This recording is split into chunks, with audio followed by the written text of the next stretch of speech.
যার মধ্যে নাই গুণ তার নাম বেগুন। যার নাই গুণ তার নাম বেগুন। এবার তরু তরকারি শাকসবজির মধ্যে প্রত্যেকটা জিনিসের পর্যাপ্ত আকারে দাম কমছে। ফুলকপি এবার নেয় কেন, রেকর্ড পরিমাণ ফুলকপির দাম কম, কিন্তু একটা জিনিস দেখা যায় এখনো বেগুনের দাম কিন্তু এবার মোটেই কমলো না।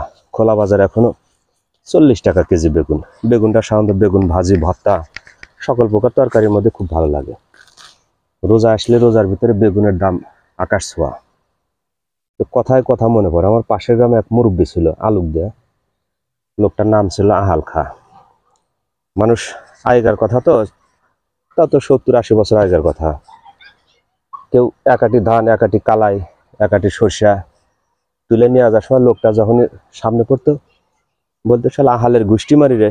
তখন লোকটা বলতে, কি ভাই, আমার কিছু বললাম না ভাই, এই যে ধান কাটছি, সেটা কালাই তুলছি, আহালের গোষ্ঠী মারলাম। তো এবার রোজার ভিতরে বেগুনের দাম পর্যাপ্ত হয় প্রত্যেকবারই। তো আমারও একই কথা, বেগুন গাছ আল্লাহর রহমতে বেশ ভালোই হয়েছে। এবার আমিও দেখবো আহালের গোষ্ঠী মারি বেগুন কেমনে এবার দাম বাড়ে, আমিও এবার দেখবো।